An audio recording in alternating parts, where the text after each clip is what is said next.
Bom dia, internautas. A vida profissional, ao longo da minha vida profissional, vários fatos pitorescos aconteceram. Repito, todos eles verossímeis. Eu era gerente da Cagepa, lá na Gerência Regional do Rio do Peixe, que tinha por sede a cidade de Souza. E nessa época era uma gerência de pequeno porte, ainda menor do que é hoje, até porque depois a Cagepa ganhou musculatura, aumentou o número de cidades, cresceu o número de funcionários. Era uma coisa ainda embrionária que a gente estava gerindo naquela época. E eu era muito cioso na questão das ações da Cagepa, no sentido de prover a população de água de boa qualidade, mas também eu era exigente na cobrança daquilo que era devido à Cagepa.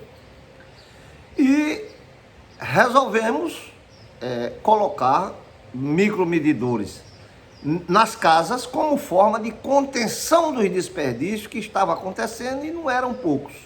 Nessa época já se falava em controle de perda, não é uma coisa nova. Não tinha o apelo que tem hoje em dia por conta da premência de água, mas já era uma coisa em que se falava. Pois bem, um dia eu estava no gabinete, um dia pela manhã, não me lembro o dia da semana, e quando eu chego de manhã, eu tomava café, eu morava na própria Cagepa e tomava café fora, numa república que a gente tinha.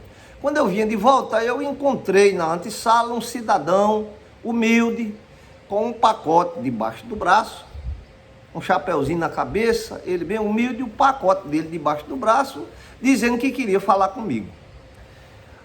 Não tinha secretária nesse tempo. Mozaniel Alves de Araújo, que se estiver me vendo vai lembrar desse fato, Mozaniel chega e diz: olha, tem um cidadão aí que quer falar com o senhor. Eu digo: olha, Mozaniel, de que trata? Eu muito ocupado, que eu estava cuidando da rede de esgoto de Souza, de Cajazeiro, naquela época de construção, de correria. Eu digo: olha, vê se o pessoal do atendimento atende a ele. Mozaniel disse: não, mas ele quer falar com o senhor. E eu achei aquilo ali que eu deveria atendê-lo. Sempre achei isso. Se chega uma pessoa do povo que vem ali humildemente, lhe pede para atender, eu não atenderia se fosse um deputado, se fosse o prefeito, se fosse um vereador. Por que não atender o cidadão? E eu digo: olha, diga ele que aguarde um pouquinho que eu já atendo. E ele, humilde, sentado, quando abri a porta eu observava e eu comecei a me intimidar. Confesso a vocês que comecei a me encher de medos.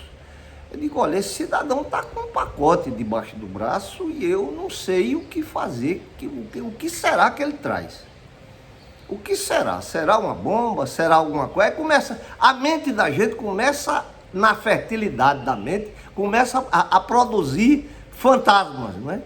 Então, eu digo: manda ele entrar. Me enchi de coragem, digo: manda ele entrar. Aí quando ele entrou na sala, com a mão no peito, bem humilde, tirou o chapeuzinho da cabeça, segurando o pacote que ele trazia, tirou o chapeuzinho da cabeça, humilde, disse: é um gesto muito comum do sertanejo, do homem simples, do povo, quando ele faz reverência a alguém, é tirar o chapéu da cabeça. Quando ele entra na igreja, ele tira o chapéu. Quando ele chega num ambiente solene, ele tira o chapéu. Quer dizer, aquilo ali é uma praxe do lugar.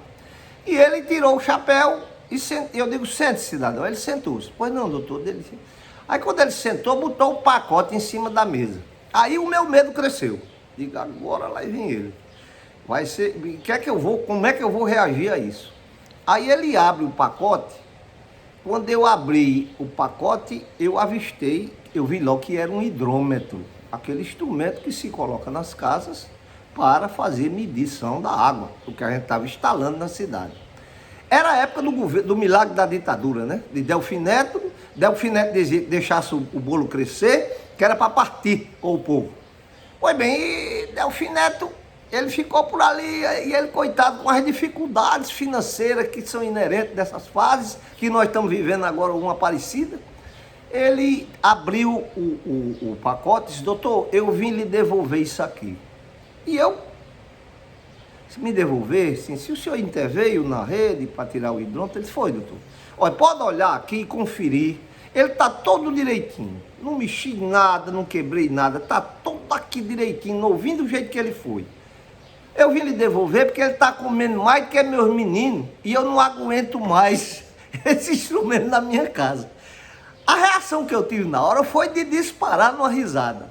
Mas eu engoli o riso, porque era tragicômico. Era uma pessoa revelando a fragilidade social em que se encontrava. Também não tinha governo Lula, né?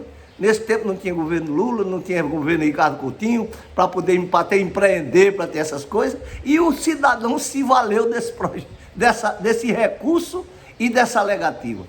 Foi interessante, mas foi tragicômico. Ainda hoje eu trago isso na cabeça. Essas e outras memórias que a gente tem e traz da vida profissional e do saneamento. Meu muito obrigado a vocês. Tenham todos uma feliz semana, um dia prazeroso para todos. Um abraço e até outra oportunidade.